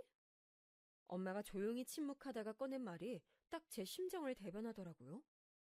그렇지, 엄마. 엄마는 한숨을 푹 쉬셨어요. 예비 시부모가 들어오는데 액자가 떨어져 깨지질 않나. 돌아오는 길에 우리 잘못은 하나도 없이 차 사고가 나질 않나. 예. 엄만 좀 이상하다, 정말. 좀 불안한 건 사실이야. 너 결혼 조금만 미루자. 미루라고? 그래. 우리 다친 거 핑계 삼아서 좀 연기해. 사실 너 이대로는 지금 잘 서 있기도 힘들잖아. 엄마도 그렇고. 그건 그래. 사실 결혼식 때까지 기다리면 당연히 나을 정도의 몸 상태였지만 결혼식을 연기할 핑계가 되기에도 충분한 건 사실이었어요. 제가 남자친구한테 전화해서 그 말을 하니까 남자친구가 깊이 한숨을 쉬더라고요. 하필 결혼 전에 이런 일이 생기네. 나만 그런 게 아니라 우리 엄마도 많이 다쳐서 나보다 엄마가 더 많이 다쳤어요. 조금 기다려보고 몸 나아지는 거 봐서 미루자. 아직 시간 있으니까. 하지만 기다려보자고. 남자친구는 딱 잘라서 기다리자고 했어요. 전 그때도 이미 남자친구와 시댁에 대해서 좀 민감해져 있어서 그 말투가 신경질적이고 날카로운 것 같다고 느꼈죠. 사실 생각해보면 남자친구는 약속을 어기거나 원래의 계획이 틀어지는 걸 극도로 싫어했어요. 초반에 제가 데이트에 10분 정도 늦은 적이 있었는데 그때 남자친구가 아주 마땅찮은 표정으로 있다가 얼마 데이트를 하지도 않고 곧장 돌아가 버렸기에 제가 그 후로는 절대 시간에 늦지 않아서 별다른 트러블이 없었던 것뿐이었죠. 지금 생각하니 그것조차도 뭔가 이상하게 느껴졌어요. 사실 뭐 사람이 약속 틀어지는 거 싫어할 수는 있는데 하나가 이상하게 여겨지니 다른 것도 다 연쇄적으로 그렇게 느껴졌던 거예요. 저도 슬슬 좀 신경질이 나더라고요. 물론 남자친구도 남자친구의 집안도 모두 저희 쪽보다 좋았지만 그렇다고 제가 무조건 숙이고 들어가야 하냐면 그건 또 아니잖아요. 세상에 상견례 끝나고서 돌아가는 길에 사고가 나서 다쳤다는데 결혼식 미루지 않고 기다려보자니 그 주에 만났을 때 저는 좀 퉁명스러운 말투로 말했어요. 오늘 데이트하기도 좀 힘들어. 사고 때문에 다쳐서 지금 허리 아프단 말이에요. 남자친구는 흘끗 저를 봤어요. 그 순간 남자친구 눈빛이 되게 차갑고 귀찮다는 듯한 느낌이어서 좀 속으로 깜짝 놀랐죠. 하지만 남자친구는 한숨을 푹 쉬더니 고개를 흔들고서는 예전에 제가 알던 다정한 말투로 말했어요. 그럼 집에 데려다 줄까? 정 힘들면. 이왕 나왔는데 뭐 밥이나 맛있는 거 사줘요. 남자친구는 원래 알던 것처럼 다정한 얼굴을 하고 있었지만 어딘가 묘하게 계속 거슬리는 말을 하더라고요. 계속 저하고 엄마 아빠 정말 아픈 거 맞냐? 결혼식 때 잠깐 서 있는 것뿐인데 굳이 미뤄야겠냐? 좀 기다려보고 그냥 진행하자는 등 저희 쪽 사정을 별로 고려 안 하는 것 같았어요. 결국 제가 화를 크게 냈죠. 아니, 오빠. 여태까지 그렇게 다정하게 잘해주던 거 다 뭐였어요? 나 아파요, 지금. 허리랑 목이랑 다 다쳤단 말이에요. 그래도 자기 지금 멀쩡하게 나와서 서고 앉고 다 하잖아. 결혼식만 못하는 이유가 뭐야? 결혼할 때 신부가 얼마나 힘든지 알아요? 친구들 보면 새벽부터 나와서 메이크업 받고 드레스 피팅하고 머리하고 하면 거의 초죽음 된다고요. 아, 왜 갑자기 이렇게 배려 없이 굴어요? 이제 우리 결혼할 거잖아. 예비 부부나 다름없는데 어떻게 연애 때처럼 전부 다 자기한테 맞춰주기만 해? 그럴 순 없어. 이제 현실적으로 상황에 다 맞춰 살아야지. 무슨 소리예요, 지금? 우리 아직 결혼 안 했고, 그리고 이건 결혼이랑 상관없는 문제잖아요. 왜 상관이 없어? 결혼한 거나 다름없는 커플인데 부부로서 행동해야지. 주변에서도 이제 다들 나 결혼한 유부남으로 생각하고 자기도 그럴 텐데 현실적으로 이제 나한테 좀 맞춰. 남자친구가 도리어 화를 내면서 저한테 그렇게 쏘아붙였어요. 그까짓 화장하고 드레스 피팅 겨우 몇 시간만 참으면 되잖아. 장모님은 그냥 나와서 한복만 입고 초에 불만 붙이면 되는데 아니, 뭐 때문에 그렇게 못하신다는 거야. 장인어른도 마찬가지고. 웨딩홀 예약 취소하면 돈이 얼만지 알아? 아니 오빠 돈 잘 벌면서 지금 그게 문제예요? 그리고 내가 취소하자는 거 아니잖아요. 그냥 연기하자고요. 연기해도 추가금 들어. 그리고 난 지금 그게 문제가 아니라 주변 회사 사람들 중요한 거래처에 전부 그날로 결혼 얘기해뒀으니 못 받고. 전 정말 말문이 막히더라고요. 여태까지 남자친구는 단 한 번도 이런 식으로 군 적이 없었어요. 처음부터 끝까지 저한테 맞춰줬고 제가 최고라는 듯이 굴었거든요. 근데 갑자기 결혼 직전에 고작 연기하자는 것 하나로 이런 식으로 나오다니요. 전 솔직히 결혼 연기하자는 말을 꺼내본 게 다행이라고 생각했어요. 이렇게나 남자친구가 본성을 드러낼 줄은 몰랐거든요.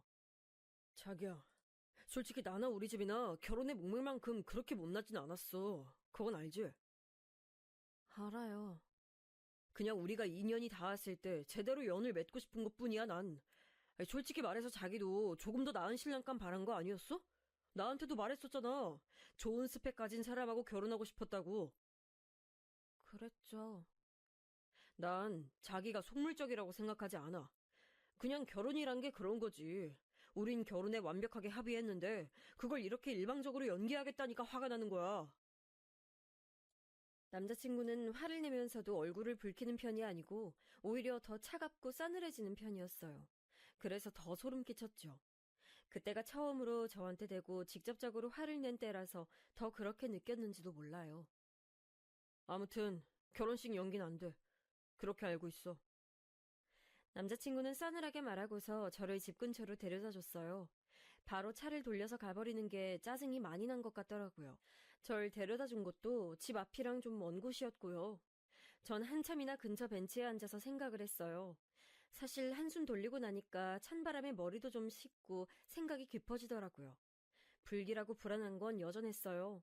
예비 시부모님이 들어올 때 떨어지던 액자, 상견례에서 돌아올 때 난 교통사고, 게다가 결혼 연기를 말하자마자 화를 내기 시작하는 남자친구까지. 하지만 남자친구의 말대로 남자친구도 시댁도 저나 저희 집에는 과분하긴 했어요. 만약 지금 이 남자를 놓친다면 정말 다시는 이런 사람을 만나지 못할지도 모를 일이었죠. 걸어서 집으로 들어와서 엄마한테 풀이 죽어서 이런저런 얘기를 했죠. 엄마도 고민이 많은 얼굴이었어요. 그리고 그 다음 주였을 거예요. 제 핸드폰으로 낯선 번호가 뜨길래 전 누군가 하고 전화를 받았어요. 아, 김미영 씨 전화입니까? 예, 맞는데요? 아, 세아가, 네 시애비 될 사람이다. 거침없는 목소리가 들려왔죠. 전 너무 놀라서 눈을 껌뻑거리다가 황급히 인사를 했어요. 시아버지는 저한테 할 얘기가 있다면서 나오라고 하셨고, 전 어버버하다가 나가겠다고 하고선 전화를 끊었어요. 시아버지가 저를 불러낸 곳은 집 근처의 카페였어요. 전 당황해서 뛰쳐나온 터라 옷차림도 엉망이었는데 시아버지는 깔끔한 정장을 입고 있었죠. 마치 영화에서 나온 것처럼 근사한 중년 남성으로 보였어요. 아버님, 어떻게 여기까지 오셨어요? 아, 별건 아니다. 다름 아니라 네가 결혼 연기해야 할 만큼 아프다고 하길래 어떤가 보러 왔다. 시아버지는 정말 세상 사람 좋게 말씀하셨어요. 말씀 뒤에 그리 나쁜 의도가 숨겨져 있는 것처럼 느껴지지 않았고요. 나온 음료를 앞에 두고서 시아버지는 빙긋거리며 웃으시더라고요. 우리 아들이 좀 결혼이 급해서 말이다. 애가 계속 안정된 가정을 꾸리고 싶어 했는데 결혼 연기해야 한다고 하니까 좀 마음이 급한가 봐. 네, 안 그래도 그런 것 같더라고요. 너무 걱정하지 마라. 만약 우리 애가 급하게 굴면 내가 막아줄 테니. 시아버지는 정말 호인이신 것 같았어요. 회사 중역으로 있다가 퇴직하셨다더니 품위도 있으셨죠. 젊을 땐 오히려 남자친구보다도 더 잘생기고 훤칠했을 것 같은 외모였고요. 근데 난 네가 웨딩드레스를 입으면 정말 예쁠 것 같구나. 지금도 예쁘지만 말이다. 별 말씀을요, 아버님. 아니, 정말이다. 아들놈이 운이 좋아. 소개를 받아서 이런 아가씨를 만나다니. 시아버지의 칭찬에 저는 좀 부끄러웠어요. 사실 제가 어려서부터 예쁘다는 말은 상당히 많이 들은 편이었지만 시아버지한테 직접적으로 이런 말을 들으니 더 부끄럽더라고요. 시아버지는 아주 담백하게 말씀하시고는 이런저런 얘기를 하며 대화를 이끌어 가셨어요. 회사에서 오랜 기간 일하신 분답게 무척 능숙한 대화 스킬이었고 어떻게 생각하면 젊을 때 여자들한테 인기 꽤나 있으셨던 게 아닐까 싶을 정도로 매력적이시더라고요. 아, 근데 이번 가을에 내 친구 아들도 결혼한다더구나. 그 애도 우리 애랑 비슷한 나이인데 서로 또래 아들들이 있다 보니까 알게 모르게 친구하고 좀 서로 잘난 척을 했었어. 애들 데리고 말이다. 아, 비슷한 또래 아드님이시구나. 그래. 그런데 여태까지 그 친구 아들이 다행히도 내 아들보단 조금씩 뒤떨어졌었다. 그래서 내가 여태 잘난 척을 꽤 해왔지. 자식 가지고 잘난 척하는 부모 마음 넌 이해 못하겠지만 그래도 이게 거의 본능에 가까운 거란다. 아니에요, 아버님. 저도 이해하죠. 저희 부모님도 정말 계속 그러시는걸요. 저는 고개를 흔들었어요. 사실 이해한다기보다는 부모님들이 그러시는 게 일반적이라는 걸 그냥 아는 것뿐이었죠. 제가 괜찮은 미대를 나온 건 맞지만 그래도 취업이나 데뷔를 한 것도 아닌데 저희 엄마 아빠는 저를 그렇게 자랑스러워하면서 여기저기 자랑하고 다니셨거든요. 시아버지는 허허 웃으시더니 조금 난처한 얼굴이 되셨어요. 그런데 그 친구 아들이 우리 애보다 조금 늦은 계절에 결혼한 줄 알았는데 이번에 연기하면 걔보단 좀 늦어지겠구나, 우리 아들이. 아, 네. 평생 그 친구한테 내가 뒤처지는 건 없었는데 말이다. 물론 당연히 아주 가벼운 농담 톤의 말씀이셨어요. 하지만 설득력이 굉장히 있었고 저도 모르게 제가 결혼식을 연기하자고 하는 게 굉장한 잘못인 것처럼 느껴졌죠. 전 다시 한번 그냥 결혼을 해야 하나 생각했어요. 무척 호감 가는 어른인 시아버지가 저렇게 말씀하시는데 이왕 할 결혼 그냥 해버릴까 싶었던 거죠. 다시 고민이 되길래 저는 시아버지께 제가 다시 한번 몸 상태를 보고 말씀드리겠다고 걱정하지 마시라고 했어요. 그랬더니 시아버지는 너무 무리하지 말라며 다정하게 걱정하시고는 돌아가셨어요. 차를 운전해 오셨기 때문에 떠나시는 걸 배웅하고 전 집까지 걸어서 돌아갔죠. 거의 이왕 할 결혼 그냥 하자는 쪽으로 마음이 기울어지고 있었어요. 그런데 집으로 가는 길목에서 코너를 도는데 예상치 않게 자전거가 와서 부딪혔어요. 다행히도 세게 달리던 자전거가 아니라서 크게 다치진 않았지만 전 발목을 접지르면서 넘어졌죠. 아주 심하게 접지른 건 아니었어요. 하지만 역시 아프긴 해서 전 자전거를 타고 오던 아이를 조금 혼내고서 그냥 절뚝거리면서 집으로 돌아왔어요. 그리고 또 다른 불길함이 어른거리기 시작했죠. 이게 세 번째였어요. 전 엄마를 불러다 앉히고서는 오늘 있었던 일에 대해서 시시콜콜 다 얘기를 했어요. 또 자전거랑 부딪혔다는 거지? 역시 엄마도 그게 신경이 쓰이시는지 인상을 찌푸리시더라고요. 저도 다름 아닌 그 부분이 가장 마음에 걸렸어요. 시아버지야 며느리 설득하러 오실 수도 있죠. 아들이 결혼 급하다고 동동거렸을 수도 있고요. 하지만 엄마는 시아버지도 좀 걸리시는 것 같더라고요. 예비 며느리를 누가 그렇게 시아버지 혼자 보러 와? 좀 그렇지 그건. 뭐 어때서 그래? 되게 젠틀하게 나 차 한 잔 사주고 가셨어. 그냥 나 설득하러 오신 것 같더라고. 너 뭔가 그냥 넘어간 것 같은 분위기다. 되게 말씀 설득력 있게 잘하시더라고요. 분위기도 너무 좋으시고. 그게 이상하다는 거야. 너 얼마나 너 자신이 고집센지 알긴 알지? 그런 애를 그렇게 설득 한 번에 마음 돌리게 만든다? 아, 좀 쉽지 않은데. 제대로 된 희대의 사업가 아니면 사기꾼일 것 같은데. 엄마는 뭔가 못마땅한 듯 계속 중얼거리셨어요. 전 너무 엄마가 넘겨짚는 것 같아서 그냥 웃어넘겼죠. 사기꾼은 무슨 사기꾼이에요. 그 점잖은 분이. 엄마는 하지만 고개를 저었어요. 나 너희 예비 시아버지 상견례에서 봤을 때부터 관상이 좀 안 좋았어. 뺀질뺀질 해가지고 마누라 등 뒤에서 입만 잘 놀리게 생겼더라고. 너희 시아버지 그렇게 좋은 사람 아닐 거야. 엄마 촉이 그렇게 느껴져. 엄마는 고개를 저었어요. 하지만 전 결혼을 연기하고 싶긴 했지만 어쨌든 하긴 할 거였기 때문에 엄마의 시부모님에 대한 안 좋은 말이 듣기 싫었죠. 전 듣기 싫은 티를 내면서 그런 소리를 하지 말라고 했고 엄마는 제 말을 들은 척도 하지 않으셨어요. 제 고집이 사실 엄마한테서 온 거였거든요. 아무래도 좀 이상해. 내가 순자한테 좀 전화해서 자세하게 좀 알아봐야겠다. 순자 아주머니? 하지만 아주머니도 잘 모르신다며 건너 건너 소개받은 거라. 그래도 한번 물어봐야지 자세히. 내가 스펙 좋은 거랑 집안 좋은 거 때문에 정신이 팔려서 제대로 물어보지도 않았다. 아, 그런 걸 뭐 물어봐. 어차피 결혼할 건데. 아니야, 이건 엄만 잘 모르겠네. 그러고서 엄마는 곧장 순자 아주머니한테 전화를 했어요. 제 앞에서 전화하는 거라 제가 엄마 말을 다 들을 수가 있었어요. 여보세요? 순자니? 그래, 잘 돼가고 있어. 근데, 우리 딸내미 결혼하는 그 집안 말이야. 그래, 그래, 그 이씨 집안. 시어머니 될 자리가 그 병원 부원장인. 어, 어. 혹시 그 집안에 대해서 더 아는 거 없어? 어, 그럼 누구한테서 소개받은 거라고 했지? 아, 그래, 고향 친구 희영이. 그래. 걔도 또 부탁받은 거라고? 한참이나 얘기가 길어졌어요. 원래 순자 아주머니는 우리 엄마하고 같은 고향 출신인데 엄마는 고향에서 빨리 떠나왔고 순자 아주머니는 계속 오가면서 살고 계셨죠. 그래서 순자 아주머니가 말하는 그 친구를 엄마도 아시는 것 같았어요. 뭐, 걔가 그러니까 바, 박명희? 걔가? 순간 엄마가 좀 놀라시더라고요. 엄마는 잠시 가만히 있다가 알겠다고 말씀하시고서는 끊었어요. 왜 엄마?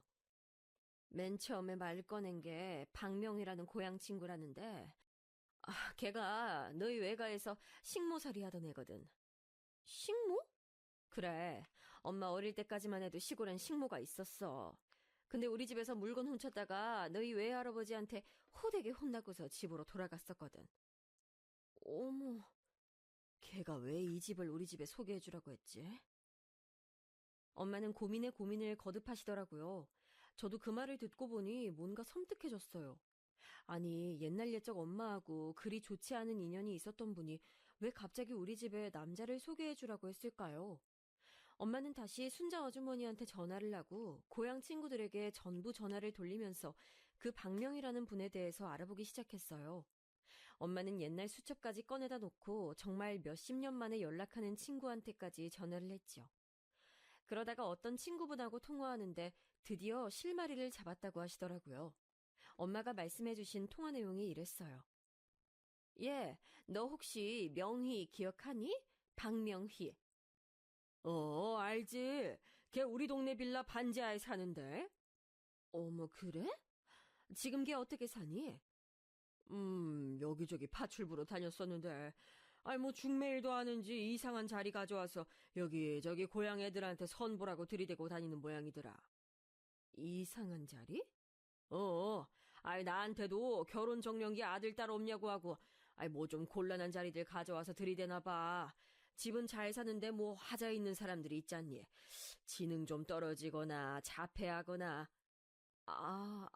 아, 그래, 그렇구나. 혹시 최근에 뭐 그런 집 자리 들이민 건 없었어? 왜 없겠니? 우리 집에 아직 대학도 졸업 안 한 딸 있거든? 둘째인데 애가 좀 예뻐. 아이, 그랬더니 무슨 변호사 사위 볼 생각 없냐는 거야. 근데 이쪽 고향 친구들 사이에서는 소문이 싸하게 났었거든. 걔가 들이미는 자리들 다 하자 있다고. 아이, 그래서 대체 무슨 소리냐고. 그 집은 또 어떤 집이길래 그러냐고 내가 막 좋아댔어.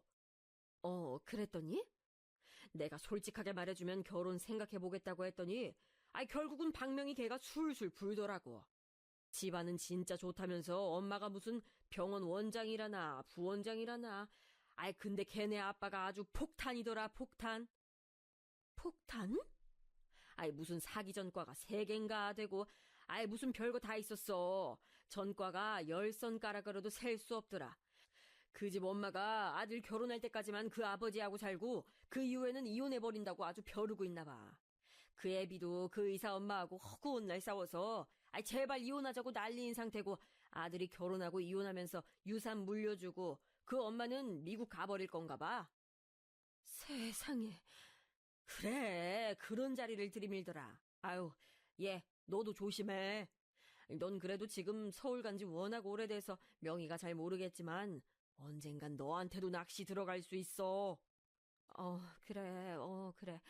걱정해줘서 고마워. 엄마는 그렇게 전화를 끊고서 절 붙들고 손을 부들부들 떠셨어요. 저도 마찬가지였죠. 전 빨리 결혼하자던 그 남자친구의 냉담하고 귀찮다는 듯한 얼굴이 떠올라서 그제야 남자친구의 본성을 이해할 수 있었어요. 엄만 하마터면 본인의 인간관계 때문에 저를 정말 인간 말종 집안에 넘길 뻔했다는 사실에 머리카락이 쭈뼛 서셨다고 해요. 저는 엄마하고 붙들고 결혼하기 전에 이런 상황을 알게 돼서 천만다행이라고 생각했죠. 그제서야 예비 시아버지가 그렇게나 말도 잘하고 설득력 있게 사람을 꼬여낼 수 있는 이유를 알겠더라고요. 저희가 너무 황망해서 어쩔 줄을 모르고 있을 무렵 오빠가 미국에서 돌아왔어요. 저 결혼 얼마 남지 않은 시기에 일부러 맞춰서 왔다고 하더라고요. 한국에서 좀 쉬기도 하고 제 결혼도 보고 다시 나가려고요. 그런데 저랑 엄마가 그간 있었던 일을 오빠한테 매달려서 말하니까 오빠가 자세히 남자친구에 대해서 물어봤어요. 제가 이런저런 일들을 막 두서없이 말하니까 오빠가 그러더라고요. 사이코패스까진 아니어도 공감 능력이 많이 부족한 사람인데? 너 그 사람하고 절대 결혼은 안 된다. 결혼 안 되지, 못하지. 솔직히 너 약간 미련 있지? 다 그만둬. 가만 들어보니까 네 남자친구 그 아버지 성향 그대로 물려받았나 보다. 아이, 지금이야 로펌 소속 변호사니까 얌전하지만 나중에 무슨 큰 범죄에 가담할지 모르는 사람이야. 오빠는 정신과 의사라기보다는 제 윗사람다운 태도로 충고했어요. 사실 오빠의 말대로 저는 정말 마지막 미련이 약간 남아있었거든요. 하자가 있는 것은 시아버지와 집안 쪽이니까 남자친구는 그냥 그 집안에서 태어난 죄밖에 없는 거니까 괜찮지 않을까. 대형 로펌 변호사를 내가 또 어떻게 만나나.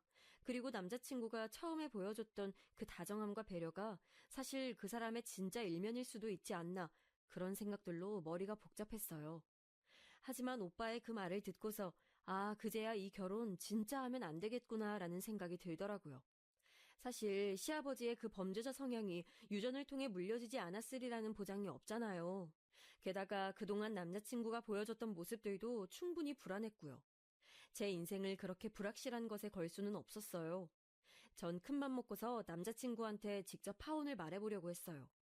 하지만 엄마가 극구 반대를 하시고 아빠를 찔러서 아빠한테 직접 저쪽 시아버지한테 말하라고 했죠. 어리고 여자인 제가 말하면 남자친구가 무슨 반응을 할지 모른다면서요. 아빠는 저를 데리고 나가서 시아버지에게 남자친구와 함께 잠시 나와주실 수 있냐고 전화로 청했어요. 아빠는 원래 말이 없고 과묵한 편이셨지만 할 말은 확실하게 하시는 편이었죠. 하지만 남자친구는 워낙 바빠서 시아버지와 함께 나오진 못했어요. 죄송합니다만 저희 결혼은 없던 일로 해야겠습니다. 예? 그래도 가장들끼리 말씀드리는 게 나을 것 같아서 제가 직접 말씀드리는 겁니다. 딸아이가 같이 나와서 죄송하다고 인사하고 싶다 하여 같이 나온 것이고요. 아니... 순간 시아버지가 깜짝 놀라더라고요. 그리고 그 다음 순간 낭패와 더불어 그럴 줄 알았다는 듯한 표정이 스쳐 지나갔어요. 전 제가 예민한가 싶었지만 시아버지를 의심할 수밖에 없는 상황이었죠. 왜인지 여쭤봐도 괜찮겠습니까? 집안 문제입니다. 저희 아빠는 간단하게만 대답하셨어요. 그 말은 해석의 여지가 참 많았죠.